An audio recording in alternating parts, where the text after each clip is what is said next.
Dr. McCoy.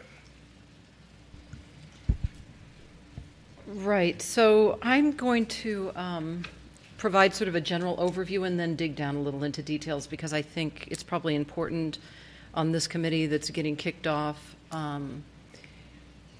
and that there are so many moving parts to it right now, and I want everybody to understand. And so we met on the 27th. The CRC met on the 27th of October.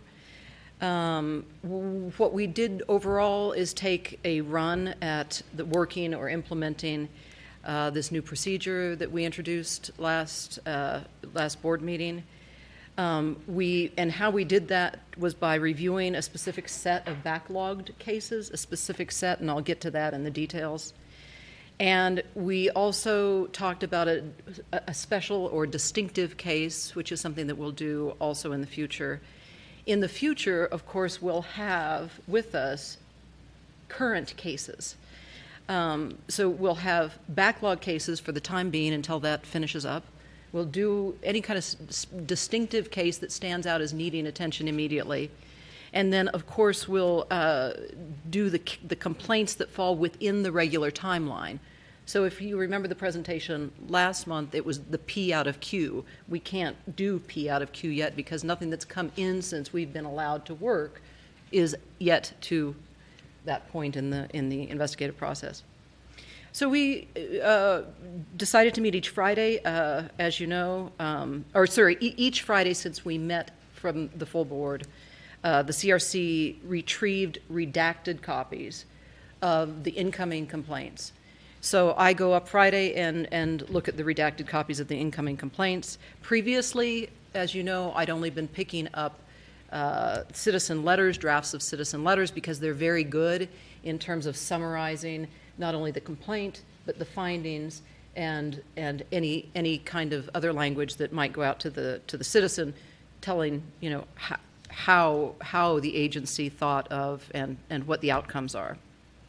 So now we get both the drafted complaint, the drafted citizen letters, and we get the incoming. In addition to looking at the cases, and again, I'll give you details in a minute, we also had some logistical things to work out.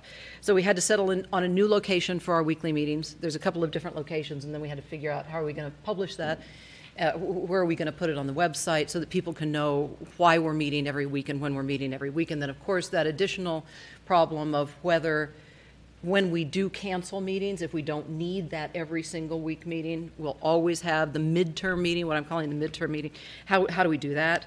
And primarily, we had to say, okay, the council, city council on the 19th of October did pass our rules. We have completed all our training.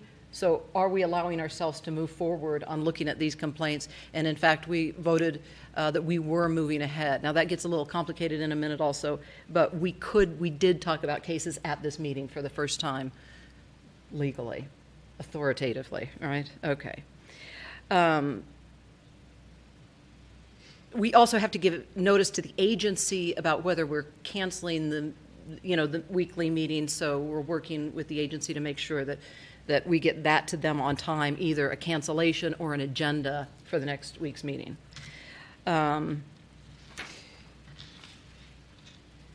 Okay. So the cases that we looked at, because we could look at cases and we needed to find some way to look at backlog cases, we chose a grouping. And what we chose was administratively closed cases. And there happened to be 33 administratively closed cases out of the 130 backlog cases. So that's a good start.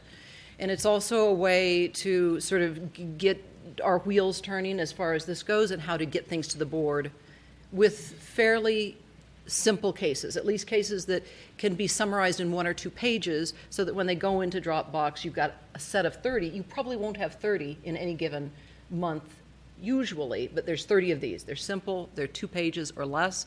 So we decided to practice on those a little bit. We actually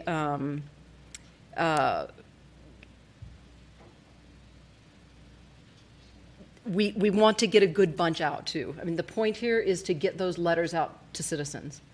So, and because they haven't had them in so long, we also need to think about how, how we need to modify those letters to say thank you to people for their patience, and this is what's happened in the past and what we're going to do here. So we further subdivided, and this again is to help us understand how this is going to work in the future. We further subdivided those administrative cases 5 ways. And the way we did that was to say those that are outside of our jurisdiction, outside of the CPOA's jurisdiction. Sometimes they come in that aren't, we just don't have any right to. Insufficient information. There are cases, the complaints that are administratively closed because there is simply insufficient information. It can't be investigated. There are those that, of course, are withdrawn.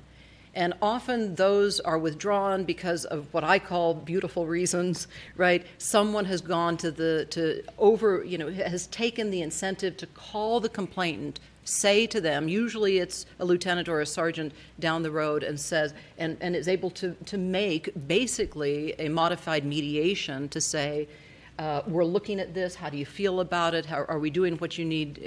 Are you satisfied? And we're covering bases in whatever way that the complainant feels comfortable with. Yeah, it's a terrific way. So those and I'm calling those withdrew because it's someone that changed their mind about going forward with the entire process. So they're administratively closed. There's one that I'm calling C1A, and this is simply because it's a specific type of complaint that involves an ongoing 6-year neighborhood conflict to which the complainant has been provided an individual CIT detective. Often, many of those come in a slew, and we've set those aside as administratively closed to be able to look at them for patterns also without, talking about specific neighborhoods. So those are what we look like. Although the CRC believes that those 33 cases are ready to bring to you so that you can, and we believe that the letters should be sent out, we couldn't do it tonight. And Ed's going to get to that here in a minute. Why we couldn't do it tonight.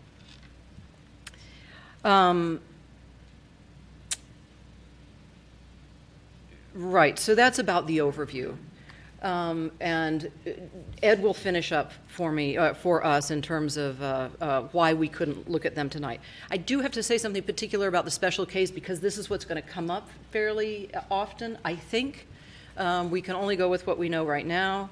But Mr. Scotch-DePole, the lead investigator and the acting ED at the time of my first Friday visit, brought to my attention the fact that there are a set of complaints that demand an investigation of 11 separate officers.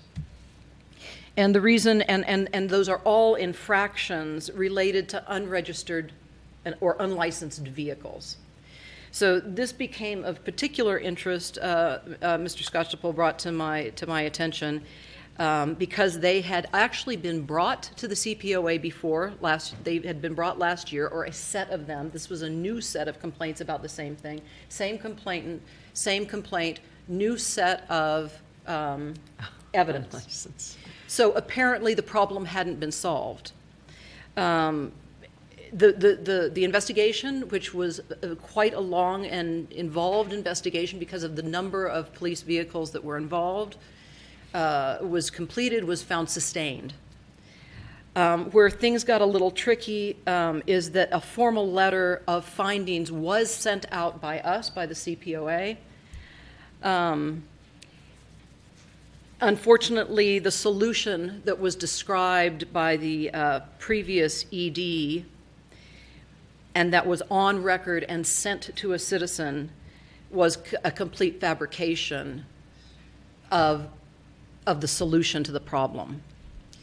So I want this to illustrate the fact that sometimes there are special considerations in a case that comes in, and that's why we want to see them up front. That's the first little blue star from last month, right? Let's see it right up front. We worked together, the office and I and the acting executive director and the current executive director, to be able to say, we got to withdraw this from the normal course of investigations. We've got to look at this as a special case, knowing that we're always under the wire as far as time goes now, right? The clock's ticking on the CRC all the time. But collaboratively, we were able to say these would be 11 new investigations of officers that we know have nothing to do with the problem. It's not a personnel issue, right? We've been asked to do 11 separate investigations about cars that are unlicensed, and we've already found last year not only that it is indeed happening, but that the officers have no responsibility to this. So instead of doing 11 investigations times 3, because you have to investigate the officers, any witnesses, all the rest of it, we pulled it out and began working in tandem with APD on ways to solve the problem itself. There was no question of any discipline to officers or even officer involvement. So the most important piece of this is that in working in tandem, we were able to investigate corrections to the fleet. We have been resolving very efficiently, I think, the question of unregistered vehicles. And please understand, I've been given permission to talk about a specific case because we're not talking about specific officers, right? And Assistant Chief Huntsman, who I've had the pleasure of meeting with twice now, the other two were an emergency in one meeting, and the fourth coincided with Officer Webster's funeral, at which we were provided a VIP place. I want you to know. An important event. Assistant Chief Huntsman has compelled the fleet manager to ensure that all new vehicles after release from the shop that retrofits vehicles, which is where all the time was going, and as they were being retrofitted, he has compelled the fleet manager to ensure that all new vehicles will now go directly back to the dealership after being retrofitted for a new temporary tag. That solves part of our problem. He has also directed all supervisors to be responsible for inspecting their people's vehicles monthly.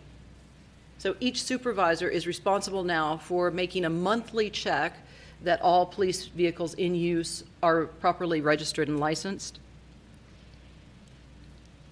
Further, he is collecting statistics for us regarding to an alleged massive backlog in Santa Fe. So there are apparently problems with motor vehicles in Santa Fe. We're trying to check that out to see how much of a problem it actually is, and if we actually have to get involved with MVD. But the brilliance is that the APD is now helping us collect those statistics. He believes, as of this afternoon,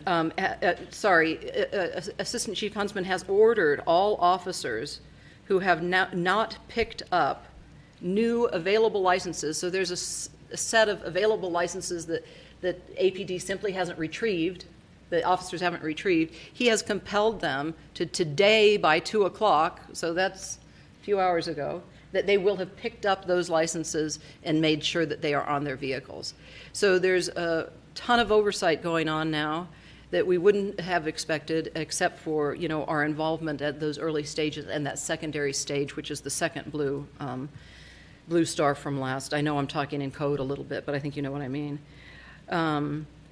So we've gotten far along in our collaboration with APD. I can happily report that I think this is a good collaboration, and that this is one of the ways that we not only save manpower with CPOA. It would have been an incredible use of time to investigate something we knew didn't need to be investigated. And on the piece about the complete fabrication that went out from the CPOA office, of course, that was part of the transparency working with APD itself. We had to acknowledge that we had done that, and that's why the problem never got solved, because we had put out a letter to citizens saying, problem solved. Mm-hmm. And it wasn't.